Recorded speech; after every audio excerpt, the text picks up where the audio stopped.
AZW's In the Zone, our weekly wrestling roundtable every Friday at 12:30 here on Olelo. Felipe Ojastro inside the AZW studios in Mapunapuna. So glad you could join us here on Olelo. And we have a very, very special edition for all of you at home. As always, I'm joined by three guys very prominent in independent pro wrestling. Starting to my far right, he is the wild one, Mark Anarchy. Hi, folks. I'm not here to talk about a fetus. To my immediate right is the owner, the operator of Action Zone Wrestling. He is Dangerous Daryl Bonilla, DDB. Hey, thanks for having me again, Felipe. Certainly. Well, you signed the checks. And last but certainly not least, pro wrestling royalty, basically. As we are gratefully joined by MDOGG20, Matt Cross. Matt, thanks for jumping on board, man. No problem. Good to be here. All right, guys, let's jump right into it. Obviously, the focus is going to be on you, MDOGG, because you've wrestled all over the world. And in case people aren't familiar with your style and how you broke into the biz, how did you get into the wrestling business? I got in through a love of Extreme Championship Wrestling back in 1999. When I saw that, it just rebirthed my love in professional wrestling.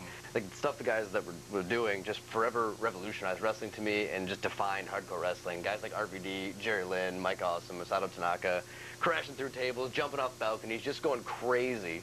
It was so different than when we were kids, and I'm like, guys in pink tights rolling around? No. Guys jumping off balconies and bleeding everywhere? Yes. And certainly you've had, a lot of experience at the gymnastic level. You won a couple gold medals at the Junior Olympics. Yeah, I did gymnastics for 10 years, culminated in the 1999 AAU National Junior Olympics. I won the rings and the vault. So it definitely gives me a unique spin on pro wrestling. I'm able to do some things and different maneuvers that fans and people like that have not ever seen before. And certainly much of that evidence is from last month's show in June, anniversary Annihilation 6, AZW's birthday, and Matt hasn't been here since 2006 up until last month's show. So I kind of want to know, and we'll talk with you, DDB, of how did the relationship start, and how were we able to get MDOGG20 to come over to the 808? We debuted, of course, in June of 2005, and I remember we got in touch online, like just when social media was kind of just starting and everything like that, and he got in touch with me and mentioned the opportunity to be in Hawaii. And I remember I said, well, we're still fresh, we're new, but definitely, yeah, if something can be worked out, if something comes up, we'll make it happen. And then about maybe 4 months down the line, I got in touch with him. I was like, hey, something came up. And we took it from there, and then he came in, did the first anniversary, did a tremendous job, and so as soon as that was done, we were already talking about when can we bring this guy back, and so came back again for another visit. And then since the time, we've always kept in touch, and there's always been talk about opportunities to bring him down and everything like that. So fortunately, we got it worked out, and he was able to come in and be a part of Anniversary 6. And Mark, when you see MDOGG20 wrestle, what do you kind of notice about him? What kind of stands out in your mind? Because you two are obviously good friends, and physically. Yeah, look at you. Oh, you guys just went hiking Cocoa Head, correct? Yeah. How was that? Awesome. I'm not gonna rip a fetus on that one. Okay, that's two. But when you think about MDOGG20, what kind of wrestler is he? Extreme. I mean, this guy goes around jumping all over the place. There's a flagpole on the ring post. And yeah, that's all I can say. I mean, he did the backyard wrestling stuff, which caught my eye. Matt, what did you know about Hawaii Pro Wrestling prior to actually wrestling here in Hawaii? Little to nothing. Being involved in wrestling has been really amazing over the years, finding out how many places have wrestling that I had no idea previously. I mean, places like Norway and Finland, and I would put Hawaii in that thing. I mean, I know there's a rich history of wrestling here, but as far as current going promotions, I didn't know very much. And then when I found out about Action Zone Wrestling, I was like, all right, this is awesome, and I was just starting to get my feet wet as far as like international stuff and more overseas bookings and just out of the way type things. So I thought, what a great opportunity. And then just out of the first shows I did for AZW, I was able to do Wrestling Society X, which aired on MTV. So it was kind of a nice launching pad for me to some of the bigger things that I did. And good time to get me in the door, and then it was great to be back and kind of still riding that wave. Daryl, what does a name like MDOGG20 do for a company like Action Zone Wrestling? The thing I like about Matt, and just like a lot of the guys that I've used that have come in as guest performers, is just the right attitude. I mean, he comes in, he's about, he wants to do what's best for the company as well as for himself as well, because you got to, right? but he knows that when he leaves, he wants to leave the company stronger. You know what I mean? From the time he left, you know, like help it out. And so, what he bring to us was an opportunity to bring newer fans who maybe not familiar with AZW. Maybe they've heard that there's wrestling in Hawaii, but they've never come out and watched the live show. You know, maybe by having Matt there, they're like, I gotta go watch this product. They come to the show, they're coming to see him, and now they're like, we introduced him to AZW now because of him. So if he can bring new people in the door, and our product was able to keep them in the door and keep them to our shows, then that's what we're looking at, you know. And of course, you know, you can't get any better with the matches too. You know what I mean? Yeah. Like the matches that this guy can deliver too is like amazing. So. And certainly that probably could be the match of the year in 2011 for Action Zone Wrestling. It's on the DVD Anniversary Annihilation 6. Mark, what kind of guy is MDOGG20 outside of the ring? Because we all know his talents inside the ring, but what is he like out of the squared circle? On a personal level. I can't say much. It's the same guy inside the ring and outside the ring. Really? Yeah. What you see is what you get with him? Yeah. What do you admire most about him? Not his fetus. That's three. Oh, really? This is the same kind of music. Well, how did you first meet? How did you first meet Matt? This is back during the MySpace. Like, cool, there's indie wrestlers on MySpace. It's kind of like having mutual friends because he was mutual friends with like Saban and Samoa Joe, whoever. Like, hey, that's MDOGG from the backyard video game and the DVD. Like, shit, let's freaking check this guy out. Like, hey, MDOGG, would you like to come to Hawaii? He flies back to me like, there's wrestling in Hawaii? Like, yeah, here. So, like, I give him DDB's email address. Right. And the rest is history. That's pretty much how it started, yeah. And so, yep. MDOGG20, you've wrestled all over the world. Some of your favorite places to wrestle? Hawaii. Yeah, because it's here. Just kidding. A lot of places. I prefer to wrestle overseas. I find the fans are more appreciative. I think even the AZW show the other day was a perfect example of that. I mean, those fans were so pumped and ready to go, and it's just rare to get that on the mainland nowadays. People are kind of jaded to pro wrestling. So I find that, I mean, like I said, the AZW's crowd was great. I've really enjoyed wrestling in Japan. I had a lot of fun in Egypt. Just some of the weirder places. I find that most of Europe, to me personally, just seems like a different part of the U.S. Ireland? Yeah, I mean, like when you're Irish whip wrestling? it's very difficult to understand them. That's the thing about Really? Ireland. Yeah, they speak English, I'm told, but trying to understand them is very difficult. My funny story coming out of Ireland is at the time, the promoter, in an attempt to save money, put me with one of his wrestlers. That wrestler ended up being a guy by the name of Sheamus. I'm sure we're all familiar with now. And so I stayed with him for about a week or two, and he was making me food and showing me around. And as luck would have it, I happened to be there on St. Patrick's Day. So to him, St. Patrick's Day is another day. I mean, Irish people generally celebrate that by just going to church in the morning, and that's St. Patrick's Day. So I'm waiting for him all day to get home from work. I'm like, let's go. We're in Dublin. Oh my God, let's do this, you know? And he finally rides. Very accurate depiction of the people in Ireland too, right? Yeah. So he finally rides his bike home from work at like 6 o'clock, and he's like, all right, you know, to him the day's over. And I'm like, you know, let's go. And he's like, oh, the American probably wants to go out on St. Patrick's Day, huh? And I'm like, yeah, dude, let's go. And he's like, you can just see on his face, you know, like, all right, American, let's go. But amazing guy, really down to earth, awesome, has had, you know, a lot of success and deserves it. He's a nice guy. Is MDOGG20 Matt Cross, DDB, a guy that you can plug into really any organization and he'll blend in exceedingly well? I think you can plug him in, but I don't think he'll blend in. I think he would stand out. That's the thing. You know what I mean? Because what he brings is very unique. It's a different style. It's not the same. Just by watching, you can see the way he moves and the way he does things in the ring. It's different. And that's what I think you should be looking for. You should be looking for something different. You want something that catches people's eyes. It's got to go, why should I watch that promotion? That's why. You know what I mean? You got to give them something different. That's why you got TNA and WWE right now, and nobody's really caring anymore, because TNA is not really true competition because they're promoting themselves as WWE on a lesser version. You know, it's just WWE with less money. You know what I mean? It's like they're not trying to differentiate themselves from WWE or make themselves different. You know, ECW stood out because they made themselves different. You know, all these promotions that kind of had like a moment or something do things to make themselves stand out. And I think, yeah, you can definitely use him in any capacity because he can do different styles. He's not just high flying. He can do mat wrestling. He can do amateur wrestling. You know what I mean? If you want, he can go hardcore as well. You know what I mean? So he can do a little bit of everything. So you can put him in with anybody in your roster, and he'll make a good match out of it. MDOGG, what's the end game for you? At this point, WWE.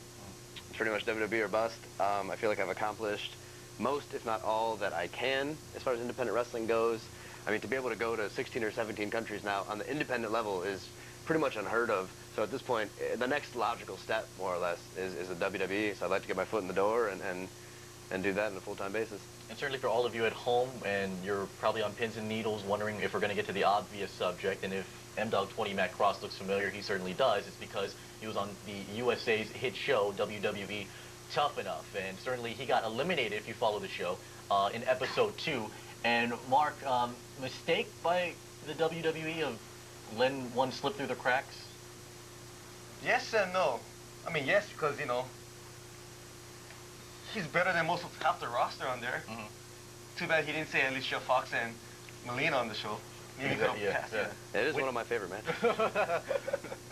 Don't knock it till you've seen it. It's good. Oh yeah, I think so. Because I think if you do a show like that, a concept like that, and you promote it a certain way, then you gotta give the opportunity. You know what I mean? To see. You know what I mean? I feel like he wasn't given the opportunity to truly show what he was, and if he did, it wasn't shown. Mm-hmm. You know what I mean? But people got to realize too that it's a TV show, and it's an edited TV show. Right. You know what I mean? So, you know, it's just unfortunate. Like, to me, like I just feel like somebody like of Matt's caliber should already be in the big dance rather than, you know, on the show trying to get to a big dance. You know what I'm saying? Mm-hmm. So that's just me personally. You know what I mean? So.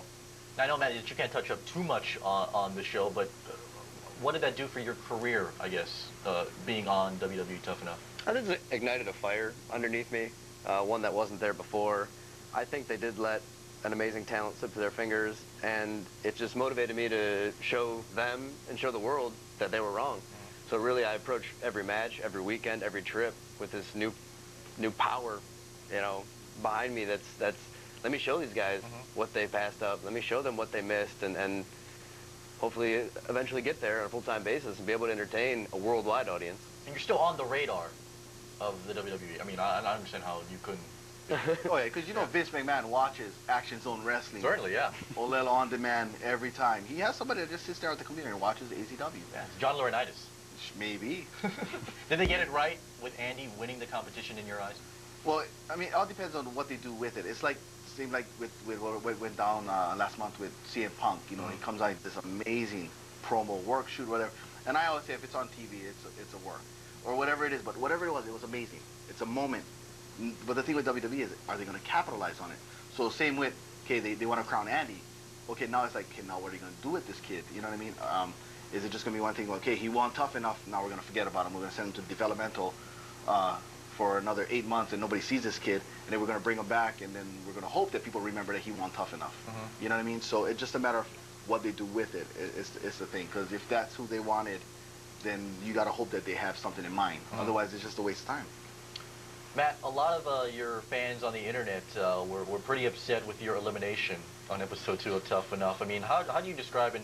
I mean, what do you have to say to the fans and all the love and support that they give you? It was uplifting, and it was at a time when I needed it as well. You know, I was pretty rocked by the decision, very, very shocked, and to hear so many people say so many positive things, it was really nice. I mean, when I first went home, I was so worried that people were going to just be like, he blew a shot, and he messed up, and he sucks. Right. And then when it actually came to, and my phone was just blowing up, and my emails and everything, I really got none of that.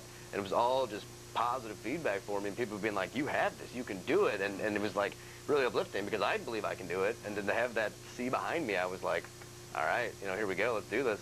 Mark, how upset were you when Matt got eliminated? I wanted to slice my wrist. Was it that bad? Yeah, to jump off a bridge. With no water. Or white male. Yeah, or white male, yeah, exactly. I wanted to punch Stone Cold in the face. You know what? Deborah McMichael, wherever you are, this is for you. Could you be on the show? You'd be an interesting character on the show. On Tough Enough? Yeah. Would you ever go to Tough Enough? Would do WWE Tough Enough? If I was tough enough, yeah. Well, does that mean, are you tough enough now? I don't know, maybe I should have Alicia Fox and Melina as my answer. Yeah. DDB touched upon CM Punk's shoot or work interview on Monday Night Raw. Just kind of your general opinion on what he did and how much dirty laundry he kind of aired out on the WWE. Well, it just made for great TV, and I always say like some of the best type of promos have truth in them. I don't believe in the term shoot promos or anything like that. I just believe in good promos, and I thought that was a great promo, and it got people talking. So whether he's leaving or not or whatever happens, now it's like, okay, WWE, you know, hopefully WWE doesn't shy away from it. So even if they were like, here, go out there and speak your mind, and he spoke his mind in a way that they didn't want to, I hope they don't shy away from it. I hope they embrace it and be like, run with it. Use this guy. That guy's super talented, and they're just a gold mine's right there waiting for him to use, and he gave him something. You know, even if they got upset by it, that's what all people are talking about. And I guarantee you, next Monday, you know, the following Monday, people are going to tune in and they're going to watch. You know, and people are going to watch, and they're going to watch the pay-per-view because they're going to see what's going on with CM Punk. One of the top 3 cable shows that week, 5.1 million viewers. What do you think of the? What's number 1 and 2? AZW. I think AZW in the Zone. Probably. Honestly, I think one of them was iCarly. Oh, right. Thanks, Rocco. I'm not even. What did you think of the CM Punk there promo? I mean, I'm going to be biased. I've been friends with him for about 8 or 9 years, so amazing. But again, that's a biased opinion. It's good. It's passionate, and like DDB touched on, I think the most importantly, it's going to have people talking. And anytime people are talking about pro wrestling is good. I mean, it's something that's been suffering for years and continually going downward, and something like that is kind of a spark. And it's like people are just going to be talking and talking. Is this real? Is it not? And one of the things he touched on, I just think that's really important, especially right now. So, as a biased opinion, it was amazing. And Mark, you are Mr. AZW promo, so you do some of the best promos in action wrestling. I don't know about that, but what do you do? I did not. You do. If anyone's seen it, you do. Yeah, for like a 4-year-old, but anyway. I did not care about CM Punk's promo. I mean, who wants to see a guy on TV talk? You see 2 guys like Jeff Cobb and MDOGG20 go at it for the AZW Championship. And how could I be watching it? I was watching that at the same time. We were all wrestling during that. Yeah. So we all had to hear about it later, so we all watched it online and on stuff YouTube. after. Yeah, right. so we were too busy doing AZW Anniversary Annihilation, you know. I love the fact that people think, oh man, that's real. Well, they would have cut the mic off way before. Yeah, you imagine if like TKO actually talked on the mic. Yeah. And started saying, I hope DDB was dead. Yeah, or talk. How long that would have lasted? Yeah. Exactly. Richard would have get in that ring for me, tackled him, rolled him out the ring, and escorted him out the building.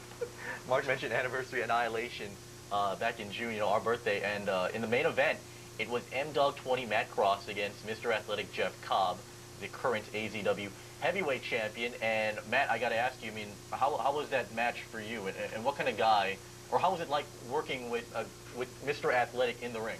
It was great. A very good experience. I enjoyed coming back to Hawaii. The crowd, the building that day was packed. I remember coming out and literally being taken aback by just the response that we got. How many pictures or autographs did you sign? Many. Really? Yeah, but that's what we do it for. Right, If there were no right, fans, right. then there'd be no point of. I mean, I don't want to be there for nobody. So, Right. and if they don't want autographs, I mean, they probably didn't do a good job. So, yeah, the more the better. So you always enjoy talking to the fans and stuff, or at least I do. It's definitely one of the reasons that I do this. It was a heck of a match. Yeah, I read about Jeff online prior to coming in, and then I saw that he was an Olympian, which I hoped was storyline only. And I dug into it and found out it wasn't, and I thought, crap, because I am no Olympian. Right. Especially yeah, though I did win the Junior Olympics. The operative word there is junior, and yeah, so I mean, it was great to test my skills against someone like that. And coming from a 10-year gymnastics background, I just have the utmost respect for the Olympics in general, and to me, that's the pinnacle of human achievement. I mean, no sense of hyperbole there, I really mean that. So to be against someone that made it to the absolute mountaintop in his chosen sport was really cool to test myself against that. And there's no shame in coming out under that night. And I think everyone left with a sense that I am tough enough, and they saw what I brought to the table and left entertained, and that's what's important. So they were chanting, "He's tough enough," as kind of evidence of that fact. And DDB, you joined me on commentary in that match, and boy, that was one hell of a fight. Yeah, I mean, I came out and like, I wanted to watch the match. I wanted to see this match. When I booked this match, you know, I knew what was capable, like what could happen. You know what I mean? And man, they far exceeded what I thought was going to happen. It was an amazing match. It was good to be a part of it, you know, doing the commentary and stuff like that. I was surprised waking up Sunday morning and looking into the sports section and looking on the back page and Never in my right mind would I think that pro wrestling would actually have a full-page spread in the sports section, because, you know, and let's be honest, you know, pro wrestling is seen as, you know, soap opera and all that. Yeah, I've had issues with that before with newspapers when they've done articles about AZW. The few times they've had, where it's like, do we put it in a sports section? It's entertainment. Let's put it in the entertainment section. Where do we put it? You just cover it. To me, it's always been a sport. We entertain people, and all sports can be entertaining, but you know, you don't have to tag it with anything. So to open it, yeah, not only have like a full page ad with picture with an insert, and it was a complimentary piece. You know, it wasn't like some you know, when people write, you know, they're not even fans, so they got little smarmy attitudes about wrestling, like you know, or all they do is they worry about the past Hawaii wrestling. You know, they're still talking about 58 state wrestling, you know, as if that's the only era that's ever existed, and they don't give AZW its just due for what we're doing here in Hawaii. So to have that kind of article, you know, thanks to Celia, who put together a real great piece, I was very happy with that article, and got some great quotes, and it was a very fair piece, you know, and it was a very honest piece, and that's all we can ask for. So I liked it. It was great. And certainly AZW is on an upswing, and again, thank you Celia Downs of the Honolulu Star Advertiser for writing that article. But one guy who, correct me if I'm wrong, who wasn't mentioned in the article was Mark Anarchy. They didn't get a quote from you, right, Mark? That's just messed up. Why? I don't know. Who do we have to talk to get that in there? Cecilia Doze. Why? Downs. Oh, Downs. Maybe that's why you was talking to Celia Doze. Yeah. You did the interview with Celia Downs, you would have been in the paper. But talk about your experience in Action Zone Wrestling. We'll make the quote right now. How has your experience been in AZW? From day one to now? I want to take... Rip fetus, I'll do it. That's 4. That means awesome. Yeah. I don't think they could write that in the paper, by the way. Yeah, they could. Just the F word. Oh my goodness. And well, certainly, I can't wait if you ever get a chance to fight for the AZW World Heavyweight Championship. And I lost. I mean, actually capture it, Oh. so we can all experience Age of Anarchy. That'd be the end of the world. That'd be the rapture right there. How wild is Mark Anarchy during training? What you see is what you get. Right here, this whole panel is what you see is what you get. You know, there's no, like, this is who he is, that's who he is. You either accept it or you don't. Either way, we're going to be who we are. You know what I'm saying? In your long career, MDOGG20, and, you know, you're kind of in your prime, and we touched up on this on show night. When your career eventually ends, knock on wood, Hey. what No, go ahead. what do you kind of want your fans to remember you as? In 40 to 50 years, when I'm finally done with pro wrestling, just that I brought something to the table they'd never seen before. I pride myself in being able to do something. I don't care if you've been a wrestling fan for 5 years, 10 years, 30 years. I want you to come to one of my matches, come to one of my shows, and just, even if it's something small, be like, I have never seen that move before. And I just, that's what really excites me, the fact that I can show people stuff they've never seen before, even that wrestling has been around for obviously many, many, many years, and it gets harder each and every year to do something I've never seen before. But I just want to be really unique, really innovative, just so you have that sense of what's this guy going to do next? I don't know. He's capable of anything. Take us through your resume of kind of the notable superstars, or wrestlers, I should say, that you've battled with in your career. Sure. I've been face-to-face with guys like CM Punk, Sabu, Super Crazy, Rob Van Dam, Jerry Lynn, Juventud Guerrera, Vance Archer, Derek Bateman. Christopher Daniels, right? Christopher Daniels. Yeah, there's been many. Is there anyone that stands out? Probably all those guys that I just named, because those are the biggest names. So each one going into them were guys that I respected, the guys that I had looked up to. So it's just really cool to test my skills against them and see if I was on par. When can we book MDOGG20 back in the 808? Good question. I'll ask you that. It's an open door policy. He always has welcome back. And one of the names you forgot to mention was DDB. It's true. I mean, yeah. How did that match go? Do we have footage of that match? Yeah, I think we ran out of. I think it ends at a certain point, though. When the bell rings? Yeah. I did okay for like the first 30 seconds.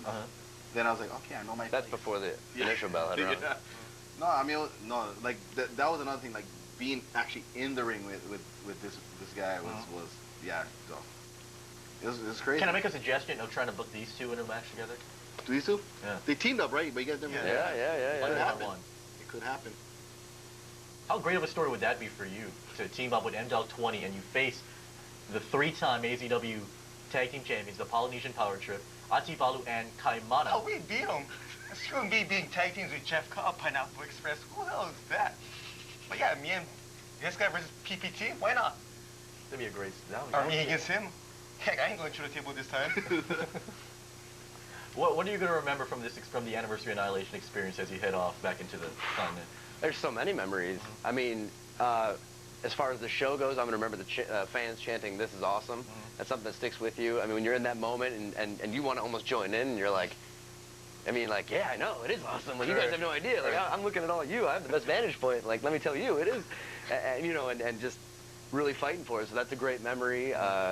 Going with DDB to Waimea Bay the other day and pulling some shooting star presses and making sure my high flying skills are up to par was a great memory. Heading up Cocoa Head earlier with Mark. I mean, just beautiful island, beautiful state, and great wrestling. It's a lot of memories. You've been in the business so long. Does that experience ever get old? No, I don't think so. I mean, there's an element where it does become a job at some point, but it's not like you can still love your job, you can still enjoy your job. So I don't say it gets old. I mean, if I was a plumber or something, I mean, look what I'm doing. I'm in Hawaii wrestling. Like, it's not going to get old. And certainly, fans, if you get anything out of this show this afternoon or watch MDOGG20, Matt Cross's videos on YouTube, you can rest assured that he is certainly tough enough. MDOGG20, thank you so much for joining us. Thank you. It's a good experience. Appreciate it. That's going to wrap it up here from our AZW studios in Mapunapuna. You can always check out... Oh, yeah, Mark, you too, yeah. Yeah, that guy. That's a great shirt.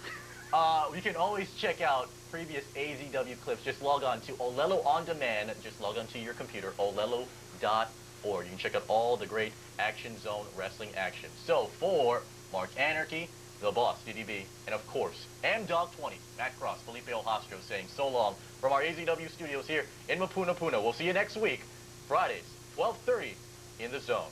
Aloha. Hi, Bill Olsen. Needs a reference.